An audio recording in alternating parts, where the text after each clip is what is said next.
apenas 25 quilômetros do centro de Palhoça está a Enseada de Brito, uma realidade completamente diferente da área central da cidade. Aqui as principais atividades ainda são a pesca e o cultivo de ostras. A Enseada é uma das comunidades mais antigas já formadas por açorianos no litoral catarinense.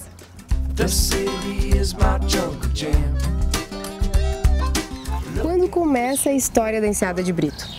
A Enseada de Brito tem uma história antiquíssima, com a grande ocupação humana de indígenas que habitavam essa região, que o próprio lugar, né, de tanto aconchego já convida. E como os indígenas eram muito organizados em termos de aldeia, que ficavam entre duas águas, o rio caudaloso e pequenos riachos de beber e se lavar, além da possibilidade de pesca, há uma grande possibilidade de coleta de berbigão, moluscos, valhos. Então, isso aqui era, primeiro, muito habitado por índios. Depois que vieram os portugueses? Depois, já antes dos açorianos virem, antes de 1750, já haviam pessoas morando aqui, que eram os vicentistas, que é, né, o pessoal lá que veio de São Paulo, os bandeirantes, aqueles que vieram para fazer essa ocupação, né, aqui. Bom do que aconteceu na colonização açoriana é que eles vieram em casais, eram casais açorianos, né, que vieram para fazer a ocupação desse lugar. Na verdade, não era uma colonização, era uma ocupação, era uma... Eles vinham para plantar, porque era assim... Para pertencer a Portugal, eles tinham que ocupar uso e posse da terra. Então, nessa região do sul do Brasil, ainda tinha a confusão da história do Tratado de Tordesilhas. Então, eu não sabia se era mais para aqui, se era mais para ali. Então, o ideal é que fosse, então, colocado pessoas de Portugal para marcar bem. Ó, isso aqui foi muito mais uma ocupação do que uma colonização, né? Tem muita riqueza, muita riqueza. Eu acho que o mais importante é valorizar isso, sabe? Mostrar, porque foi uma coisa que a gente já disse algumas vezes. É legal valorizar, lógico, né, a história da antiguidade, mas é importante também passar isso para as crianças, para elas conhecerem, né, para saber que quando os açorianos chegaram aqui, como foi difícil, né, eles se adaptarem, quanta coisa que existe desse tempo ainda aqui, né?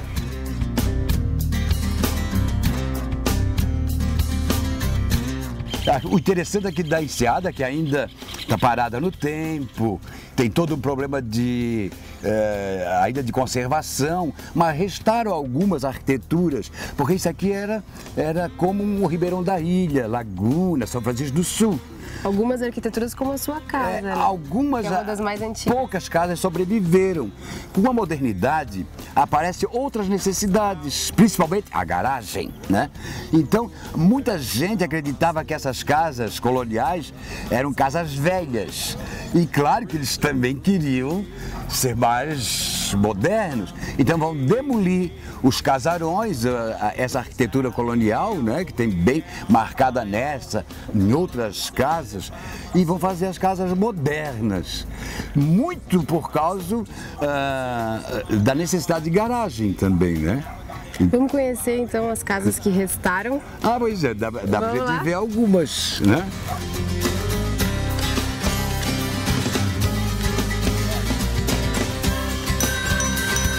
E de quando é a sua casa? Ela deve ser 1850, nessa época, talvez um pouco antes, né? Porque ela foi se transformando com o tempo. Mas a fachada, sim, é ela ainda, né? A estrutura básica é bela. Sempre, todas as casas aqui acabaram sofrendo ao longo do tempo transformações.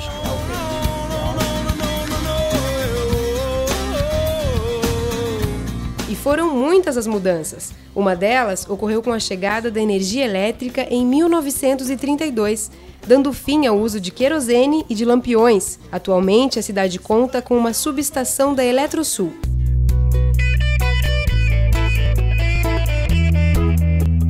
E um lugar que busca manter viva tanta história é a Casa de Cultura Açoriana. Tudo bem, então? Tudo bem. A gente pode dizer que esse lugar é pura memória. Pura memória, ou ele tenta resgatar a memória, né? A memória desse povo que veio dos Açores, né? Então, essa é a função dessa casa. Por isso que ela tem o nome de Casa de Cultura Soriana, né? É uma casa antiga, de mais ou menos, ela em torno de 1800 e alguma coisa, não existe a data dela definida, então ela foi adquirida pela prefeitura, né? Para fazer esse trabalho de resgate. Ela é uma casa-escola, onde acontece cursos, né? A gente tem diversos cursos de cerâmica, pintura, de artesanato, tudo direcionado para a cultura soriana.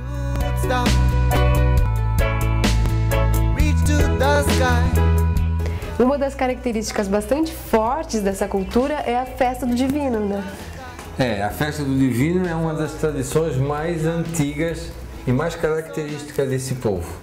Por isso que todas as casas, todas as comunidades do lado das igrejas tinham um altar como esse, que era o Império do Divino. Isso aqui simboliza a presença do Espírito Santo na comunidade.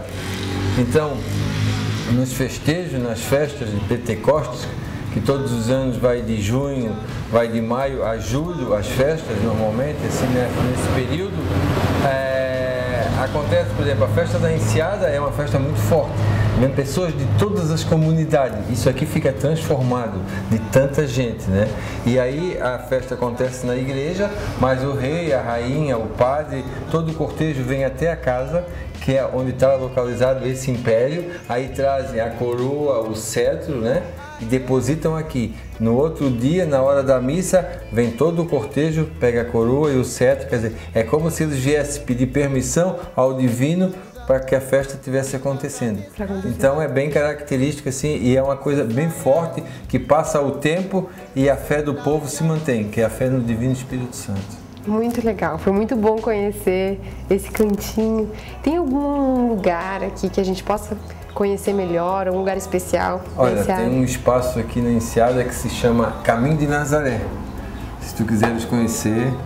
A gente pode conhecer? Está à disposição. Vamos. Então vamos lá, vamos lá.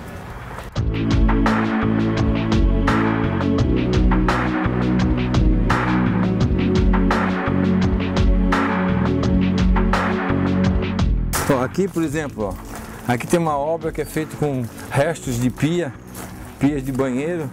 Na realidade, isso aqui é uma ceia, né? Ali tem... E foi intuitivo, assim, não foi proposital. Bem interessante. Surgiu, assim. Cada cantinho é muito bem trabalhado. Cada cantinho é bem trabalhado. Dá pra ver muito carinho nesse lugar.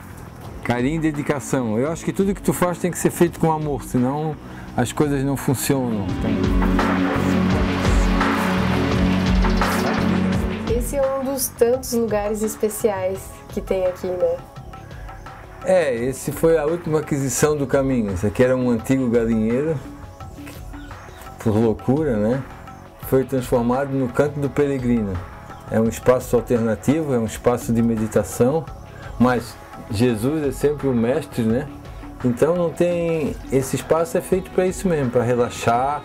Aqui existe... As pessoas fazem práticas de yoga, fazem meditação, massagem terapêutica, massagem relaxante, enfim.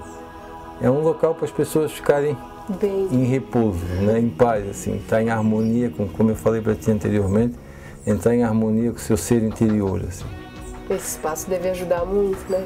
É um espaço bem legal, porque sempre tem uns mantras tocando, tem um incenso queimando, e as pessoas, as flores, as orquídeas em volta, os passarinhos cantando. É um espaço bem legal, assim, as pessoas curtem bastante.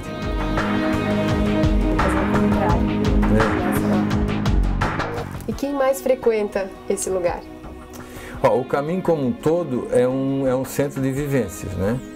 Inicialmente ele foi criado como uma casa de retiro, né? E depois a gente percebeu a necessidade de abrir, né? Porque não podia ser uma coisa exclusiva assim só da Igreja Católica. Então é um centro de vivência. Acontece aqui, vem pessoas de outras denominações religiosas, vem pessoas de outras filosofias, vem pessoas que não têm filosofia nenhuma e que de repente vêm aqui, porque o nosso lema, Deus é beleza e simplicidade. A gente não tem nenhuma restrição, né? Então o importante, a busca, né? A missão maior do Caminho de Nazaré é fazer com que as pessoas encontrem o seu Deus interior. Sim, o grande diferencial aqui é que muito além da bela paisagem que a gente já viu, do conforto, ele ali é isso, né? A pessoa se encontrar consigo mesmo. Isso porque o legal do caminho também é que as pessoas chegam aqui e se encantam com o lugar, né?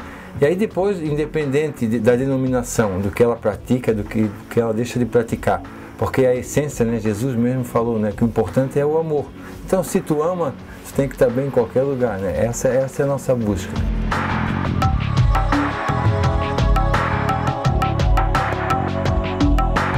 Sem dúvida, Palhoça é dona de uma riqueza natural imensurável. E existem pessoas que usam de pequenos gestos para evitar que toda essa beleza não se perca. E no próximo bloco nós vamos a um lugar muito especial aqui em Palhoça, a Ilha do Papagaio. A gente já volta!